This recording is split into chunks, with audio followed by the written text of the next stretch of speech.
Théorème.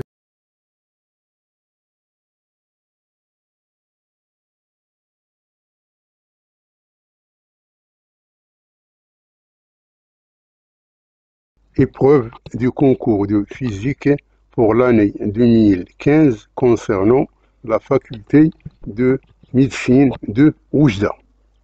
Donc la question numéro 11. On éclaire une fonte de largeur A égale à 0,063 mm à l'aide d'un laser émettant un faisceau rouge de fréquence N. Un écran est situé à une distance D de la fonte. Voici la fonte. Donc on donne la célérité de la lumière. Donc c'est-à-dire 3 10 à la puissance 8 mètres par seconde. Donc, quelle est la réponse juste parmi les 5 réponses proposées?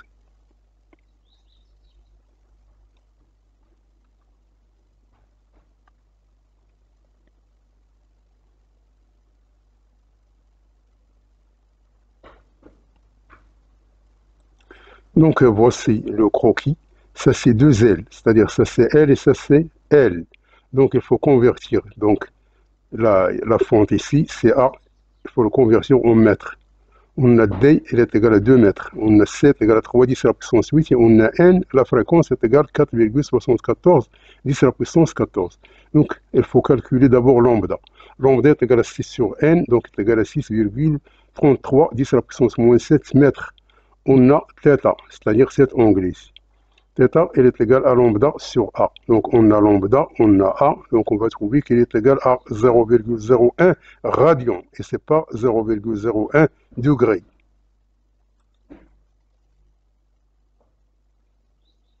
Donc A, elle est fausse. Donc d'après les longueurs d'onde, alors la longueur d'onde du vert, elle est inférieure à la longueur d'onde de rouge.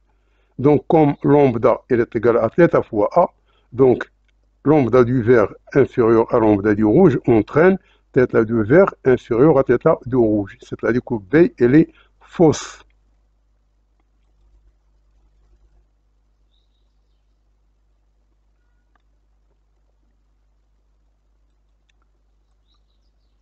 On sait que L, elle est égale à lambda sur A qui multiplie D.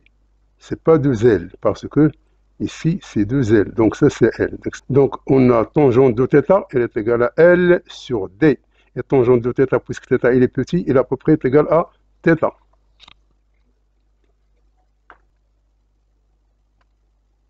Donc on a tangente de θ qui est à peu près égale à θ, elle est égale à L sur D. Et θ, elle est égale à lambda sur A. C'est-à-dire que L, elle est égale à lambda sur A qui est multiplié par D. Donc puisque le lambda et le A sont fixes, alors D augmente avec L et L augmente avec D. Donc C, elle est fausse.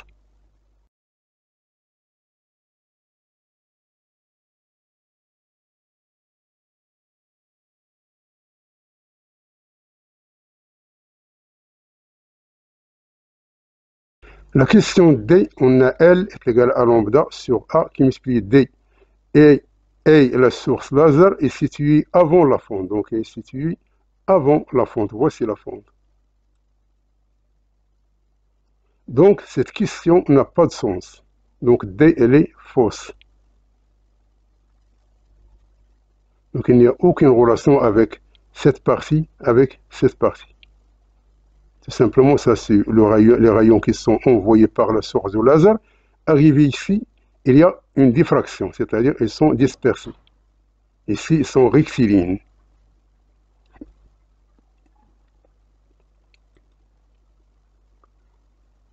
Donc là, la largeur de la tâche centrale, c'est-à-dire L, il faut multiplier par 2, parce qu'on a ici 2 L.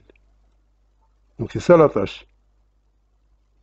Donc il faut calculer L, puis multiplier par 2. Donc L on a L, elle est égale à 2, 10 moins 2, c'est-à-dire égale à 2 cm.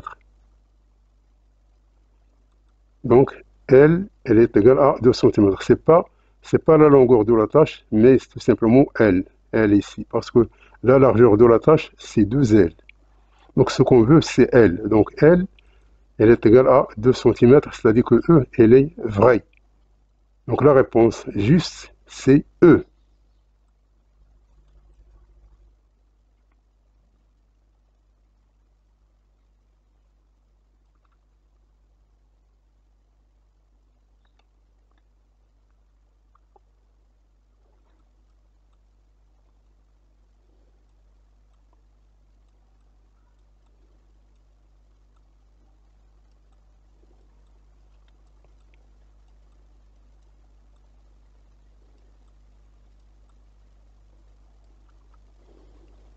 La question 12, donc les données sont la constante du temps, 7,6 en ça, ce qu'on appelle T1 demi. Donc, on a le nombre d'Avogadro, on a les masses en U, sachant que 1 U est égal à cette expression ici, et le cobalt, elle est désintégrée en bêta- pour donner le nickel. Donc, quelle est l'expression juste parmi les 5 expressions proposées?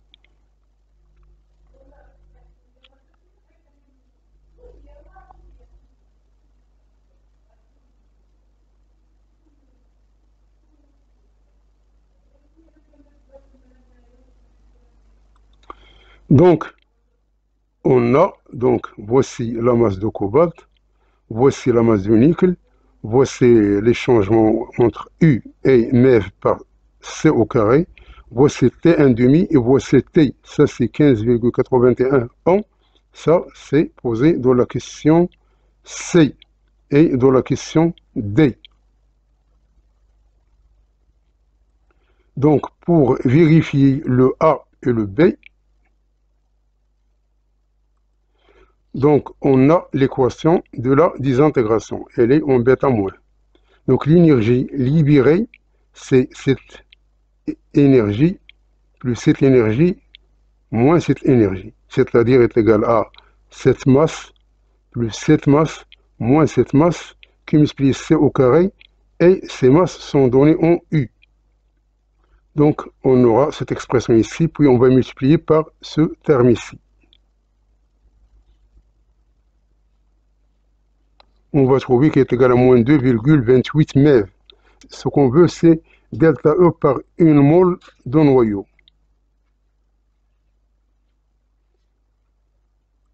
Donc il faut prendre cette expression ici et la multiplier par le nombre d'Avogadro.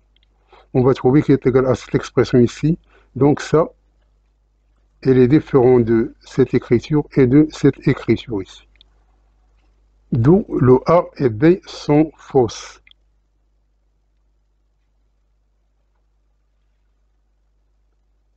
Donc concernant D, on a n est égal à 1,0, l'exponentielle de moins lambda t, et lambda est égal à 0,7 sur t1 demi. Donc on va la remplacer ici. On aura donc le nd sur 1,0. Ça nous donne à peu près 0,24. C'est-à-dire 24%, et c'est pas 66%. C'est-à-dire que D, elle est fausse.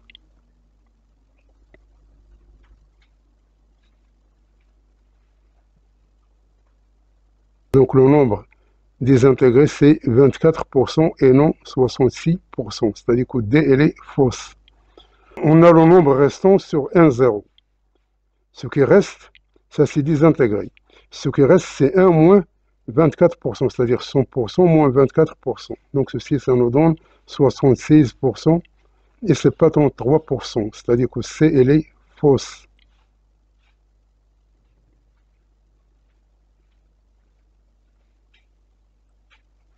C'est-à-dire que toutes les réponses sont fausses. Donc la réponse correcte, c'est E.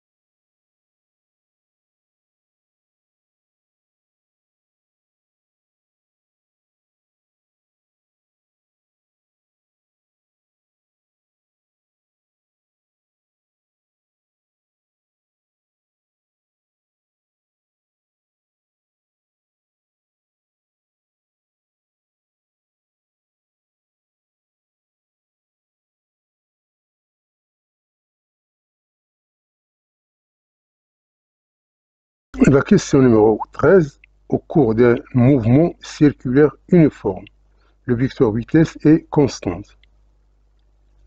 La fréquence des radiations lumineuses visibles est comprise entre 7,5 10 à la puissance 14 et 3,75 10 à la puissance 11 kHz. La période de rotation de la Terre autour de l'axe des pôles est de 365,25 jours. La deuxième loi de Newton est valable dans tous les référentiels. Le E, dans l'expression de l'intensité de la force de gravitation, alors F est égal à G, la constante de gravitation, qui multiplie le produit des deux masses A et B sur la distance au carré. Donc ce qu'on veut, c'est la dimension de G.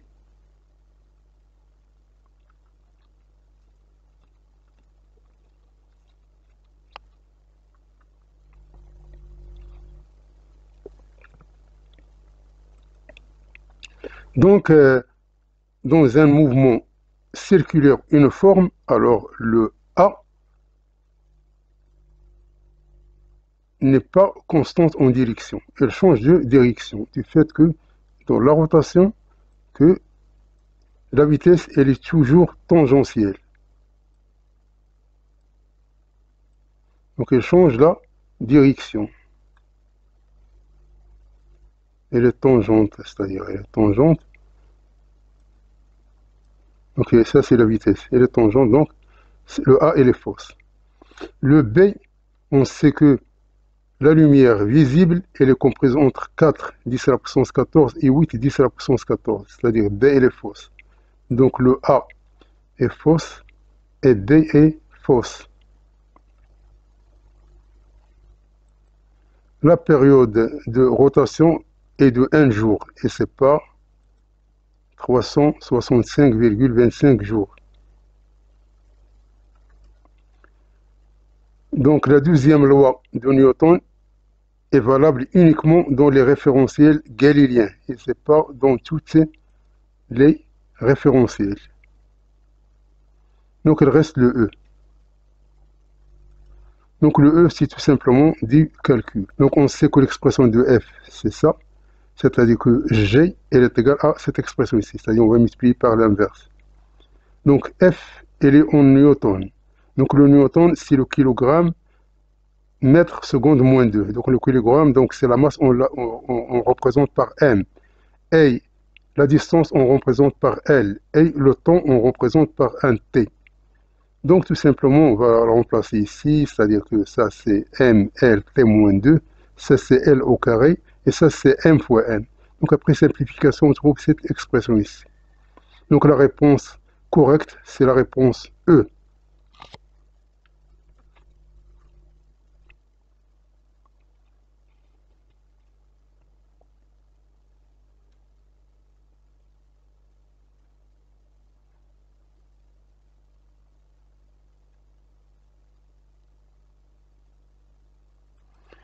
Donc ici, on a deux circuits, circuit 1 et circuit 2. Donc dans les schémas, ces deux montages suivants, on a. Donc on a C1, ça c'est C, ça c'est C1, ça c'est C2. Donc C1 est égal à C et C2 est égal à 3C. Et on a E, elle est égale à 6 volts. Donc on ferme K à l'instant T0. Donc quelle est la réponse juste parmi les 5 réponses proposées?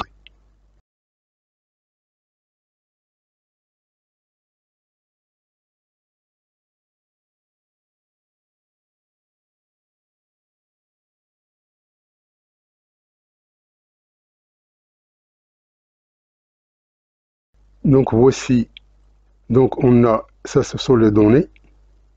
Donc A, T égale à 0, le condensateur est non chargé.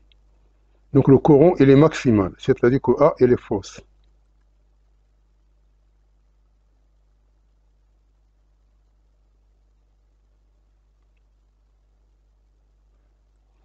Donc juste après la fermeture, on a E0, il est égal à E sur 2R.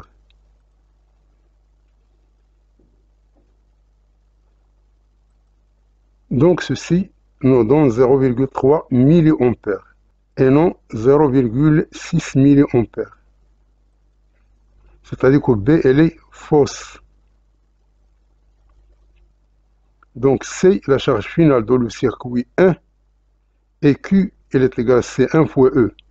Donc C1 fois E est égal à 1 fois E, ça fait 6 microcoulombs.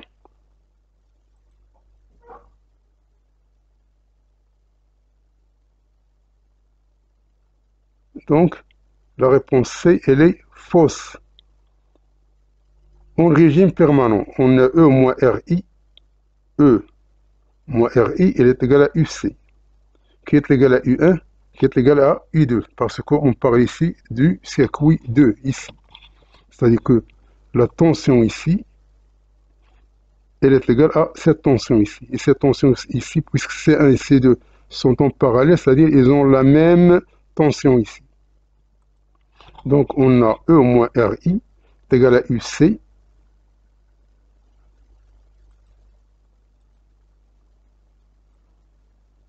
Ça c'est UC qui est égal à UC1 qui est égal à UC2, c'est-à-dire égal à U1 est égal à U2.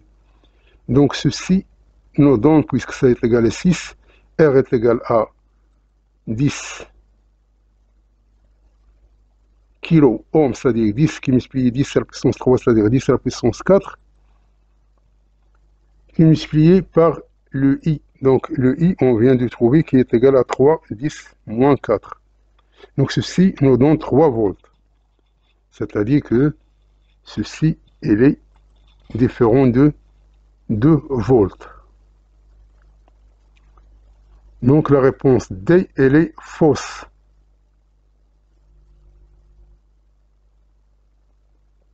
Donc la question E, elle est juste. Pour décharger rapidement un condensateur, il faut utiliser une résistance faible. Donc ça, le E, elle est juste. Donc la réponse, c'est E.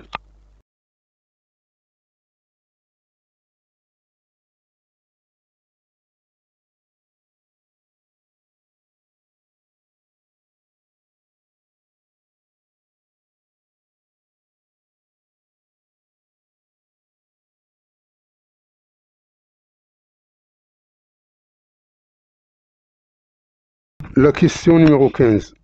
On prend les mêmes données de la question précédente. Donc, essayez de voir quelle est la réponse juste parmi les réponses proposées ici. C'est-à-dire, on a tout ça, ce sont les données qu'on vient de vérifier.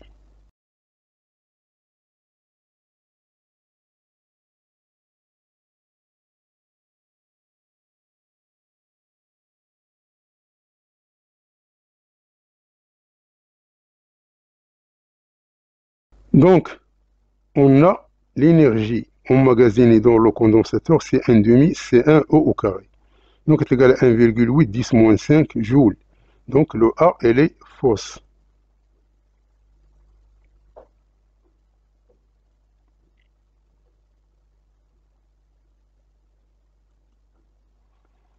On a taux 1, c'est R équivalent C1. Donc, dans le circuit 1, on a taux, elle est égale à R plus R ici. Donc, ils sont en série. Donc, ceci, elle est égale à 2RC. Pour T2, on a un seul R et on a C1 et C2 sont en parallèle. C'est-à-dire que C équivalent, c'est C1 plus C2.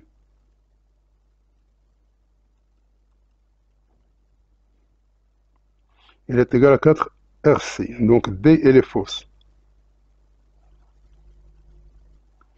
On a C, on a taux 1 est égal à 2 RC, qui est égal à 0,02. Donc C, elle est fausse.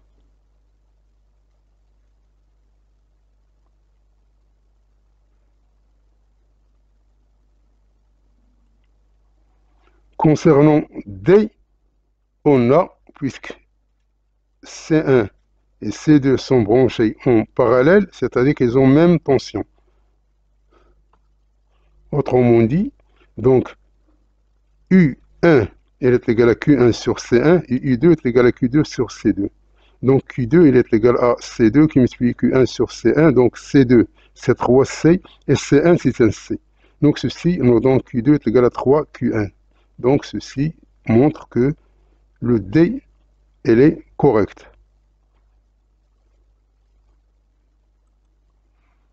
Donc la réponse c'est D.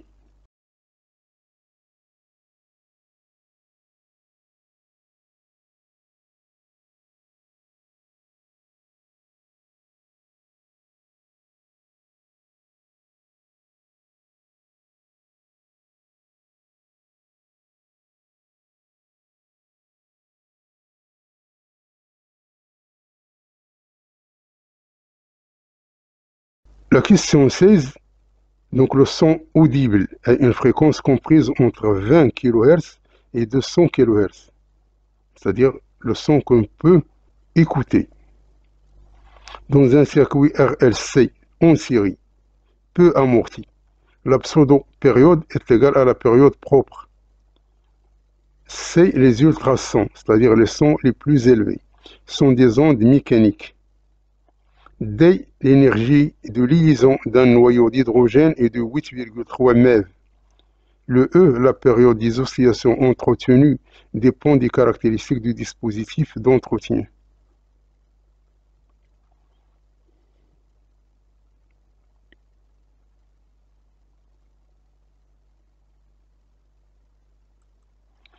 Donc, le son audible, il est compris entre 20 Hz et 20 kHz. Donc, le A, il est fausse. C'est pas kilo ici.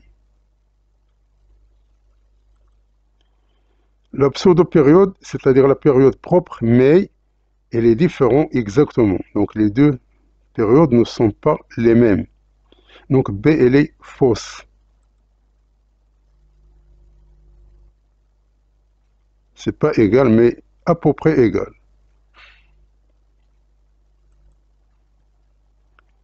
Les ultrasons, ce sont des ondes mécaniques. Donc, le C, elle est vraie. La liaison noyau-hydrogène, donc il n'y a pas de liaison, c'est-à-dire égal à 0. C'est-à-dire que D, elle est fausse.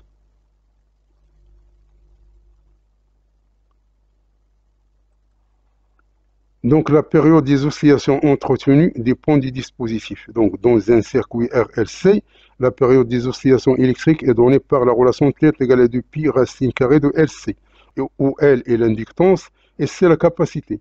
Donc la période dépend des caractéristiques du circuit. Lorsqu'on entretient les oscillations, un dispositif fournit de l'énergie pour compenser les pertes, par exemple dues à la résistance dans un circuit RLC. Donc le dispositif d'entretien peut influencer la stabilité des oscillations, mais la période propre du système oscillant reste déterminée par ses caractéristiques physiques. Donc le E, il est aussi vrai, c'est-à-dire que le E et le C sont vrais. Il faut ici, donc, concernant l'entretien, donc, la période des oscillations entretenues dépend des caractéristiques du dispositif d'entretien. Donc ça, c'est vrai. Et ça, c'est vrai. Donc le C et E sont vrais.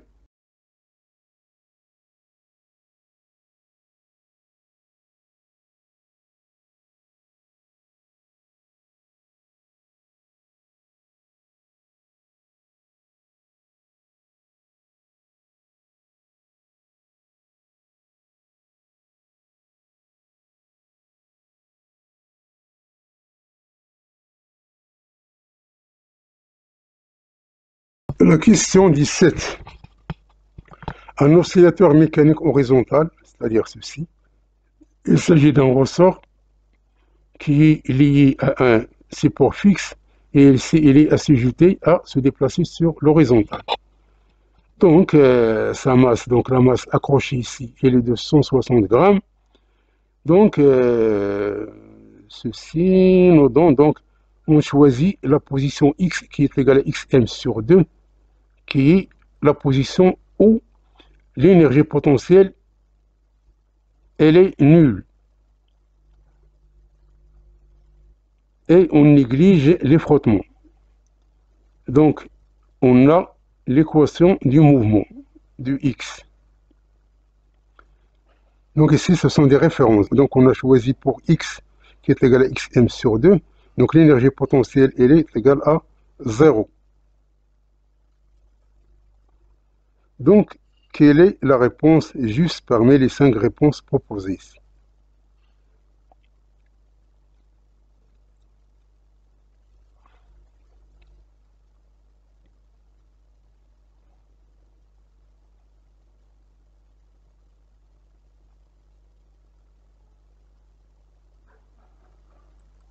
Donc tout simplement, il faut trouver d'abord la période.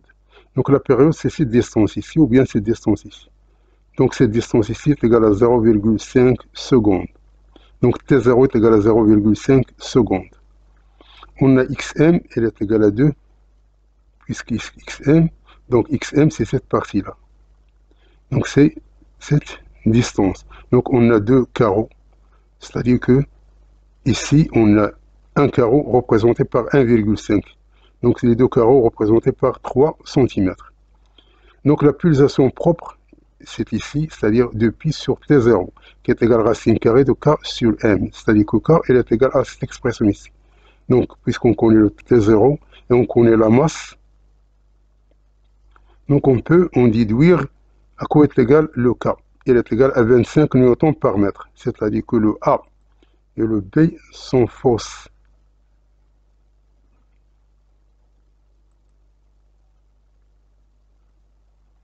Donc on a xt. Donc on va dériver ici, on va donner la vitesse. Donc à l'instant t égale à 0, on a cette expression ici. Et à l'instant, pour t maximal, c'est-à-dire le sinus, il devient égal à 1. C'est-à-dire il reste tout simplement cette expression ici qui est positive. Or, pour x égale à 0, si on remplace par 0, on aura cette expression ici.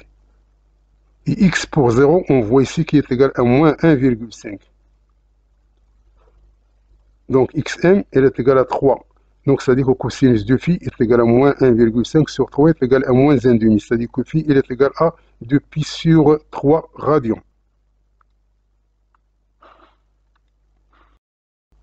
Donc, une fois qu'on connaît le phi, on peut trouver la vitesse ici.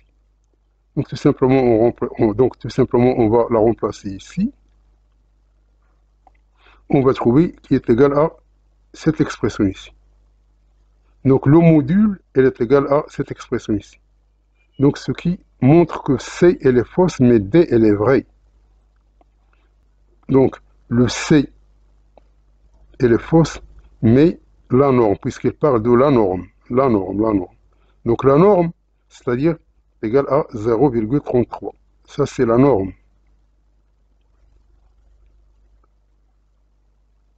Donc le D, elle est vraie. Donc, la vitesse maximale, c'est cette expression ici. Lorsqu'on remplace, on va trouver qu'elle est égale à 0,38. Donc ceci, elle est différent de 0,51. Donc le E, elle est fausse. Donc la réponse correcte, c'est D.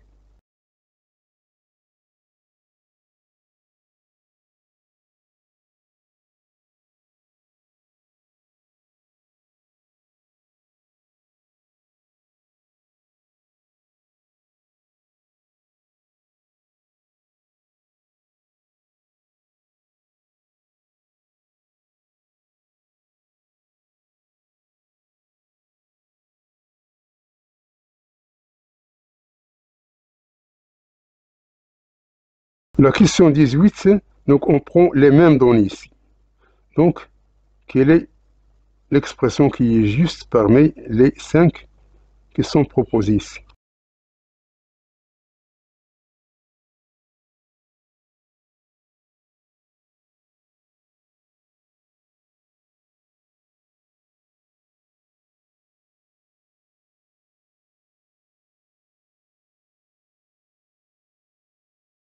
Donc, on a l'expression de l'énergie potentielle, elle est égale à cette expression ici, plus C, donc la constante C, ça c'est EP 0. Donc ceci, elle est égale à 0 pour x est égal à xm sur 2. Donc, c'est-à-dire si on remplace x par xm sur 2, alors ceci est égal à 0. Donc, ce qui, on va remplacer ici, on va trouver que P0 est égal à cette expression ici. C'est-à-dire que l'énergie potentielle, elle est égale à cette expression ici, moins celle-là. Donc, ceci nous donne un demi-facteur de cette expression ici. C'est-à-dire que A et B sont fausses. C'est-à-dire que A et B, elles sont fausses.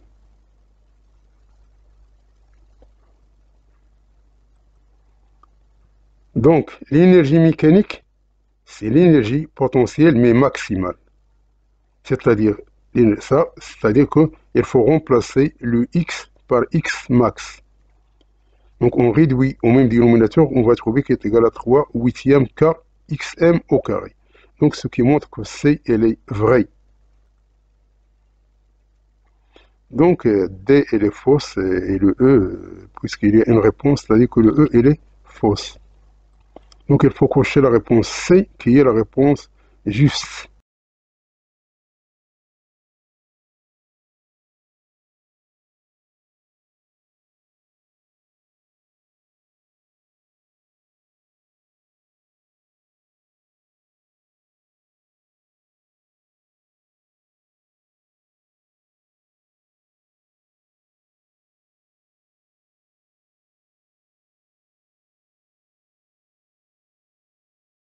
La question 19, on a un wagon de queue d'un train qui se détache alors qu'il aborde une côte à la vitesse v égale à 30 mètres par seconde.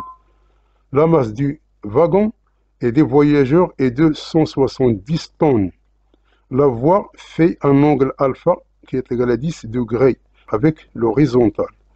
Les roues du wagon sont freinées par un frottement solide d'intensité constante est égal à 221 kN.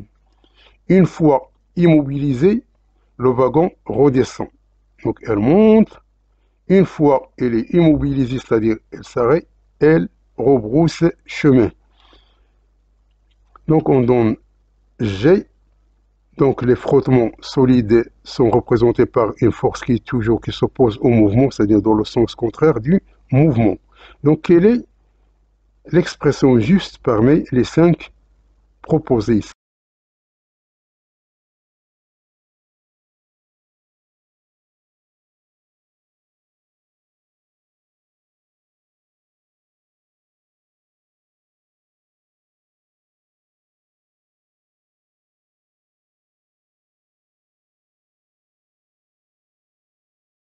Donc, voici le plan incliné, voici le wagon. Donc, il est soumis à son poids, à une force réactionnelle. Lorsqu'on projette cette force, elle va donner une force de frottement ici et une force qui est perpendiculaire ici. Donc, elle monte. Donc, on va décomposer P. Donc, P dans le référentiel XY. Donc, on a ici, c'est moins P cosinus alpha et ça, c'est moins P sinus alpha. Donc, puisqu'elle est dans le sens contraire du mouvement. Donc, ça, c'est le donné, c'est-à-dire à l'instant t égale à 0, on a V0 est égal à 30 mètres par seconde. Et la masse totale, c'est 170 tonnes. Et on a alpha égale à 10 degrés, et on a F est égal à 221 kN, c'est-à-dire 221, 10 à la puissance 3 newtons. Donc, on a le P plus R, elle est égale à une force F. Donc, on va la projeter sur X et sur Y. Ce qui nous intéresse, c'est le X. Donc, sur la plus grande pente ici, on a donc moins mg sinus alpha moins f qui est égal à cette expression ici. Donc on va remplacer le m, le g, le sinus alpha, le f. On va trouver que f est égal à moins 5,15 10 à la puissance 5 newtons. Donc le f, ce n'est rien d'autre que m fois gamma, c'est-à-dire l'accélération. C'est-à-dire que l'accélération est égale à f sur m. Donc ceci nous donne a, elle est égale à moins 3,03 mètres par seconde carré. Donc c'est-à-dire que le a, le b et le c, c'est-à-dire que le a, le B et le C sont fausses.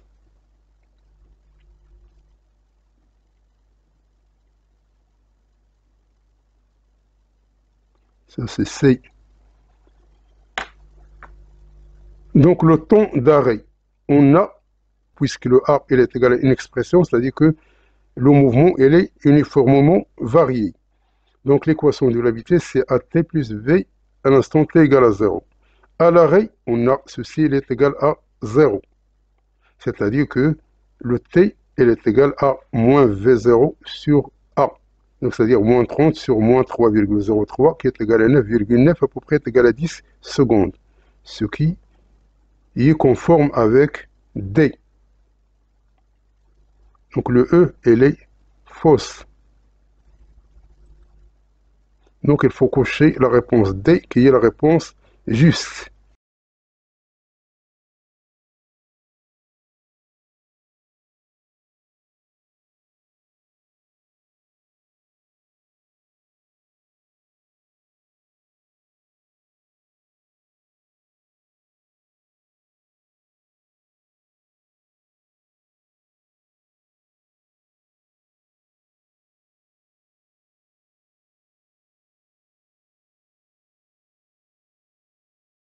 Donc avec les mêmes données, donc elle est là. Maintenant, c'est tout simplement une descente. C'est-à-dire qu'au lieu de monter, elle va descendre. Donc elle est l'expression qui est juste parmi les 5 proposées ici.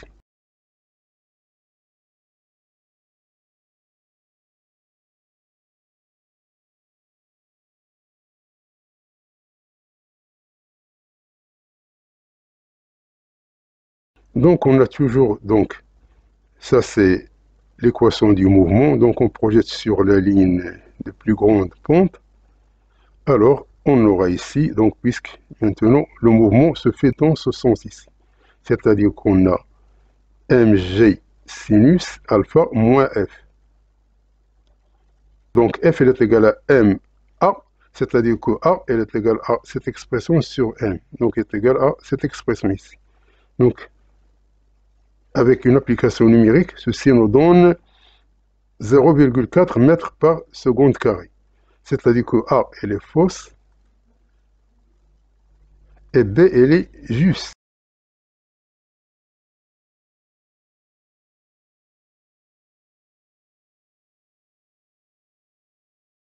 Donc c'est B qui est vrai. Essayons de voir avec C et D. Donc on a x de t égale à 1 demi a t au carré plus v' de t égale à 0 fois t plus x à l'instant t égale à 0. Puisqu'il s'agit d'une descente et que lorsqu'il arrive ici, pour qu'il puisse rebrousser chemin, c'est-à-dire que la vitesse ici est égale à 0. Donc v' à cette partie-là, il est égal à 0. Ainsi que x, il est égal à 0, à l'instant t égal à 0. Donc, on veut qu'il parcourt 20 mètres. Donc, on va remplacer ici, on va trouver que C, elle est vraie. Donc le B, elle est vraie et le C, elle est vraie.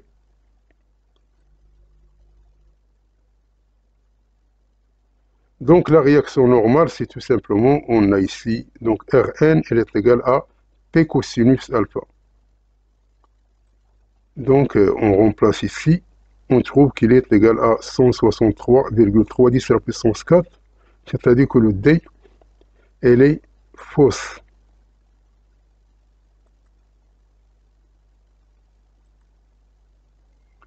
Donc la réponse juste, c'est B et C.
Donc l'épreuve de chimie.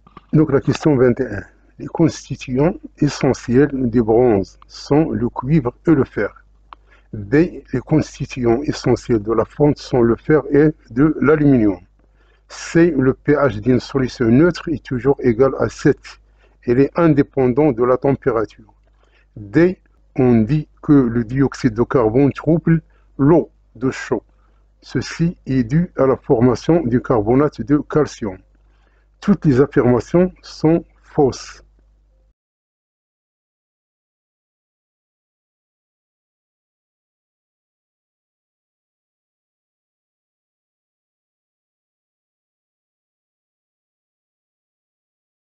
Donc, le bronze, c'est tout simplement le cuivre avec l'étain, c'est-à-dire c'est le A et les fausses.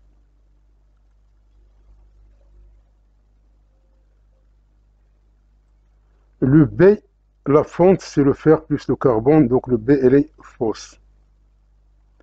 Le pH neutre est égal à 7 et 25 degrés. C'est pas pour toutes les températures, c'est-à-dire que C, elle est fausse. Ça, c'est O2 plus eau de chaud. Donc le CO2, il trouble l'eau de chaud. Donc précipitation du carbonate de calcium implique que D, elle est vraie. Donc la réponse juste, c'est D.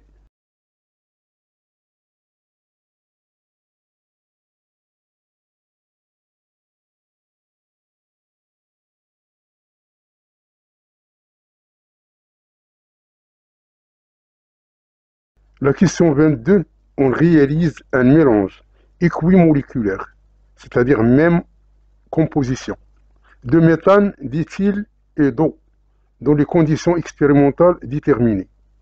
On est abouti à tracer le graphe de l'évolution avec le temps de la quantité de matière, c'est-à-dire la quantité de matière de l'ester par rapport au temps.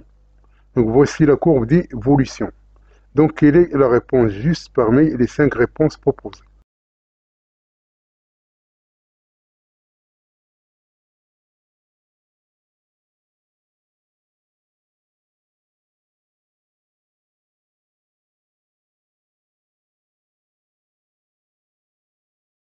Donc merci d'avoir suivi ce vidéo et à la prochaine pour un nouveau vidéo cordialement.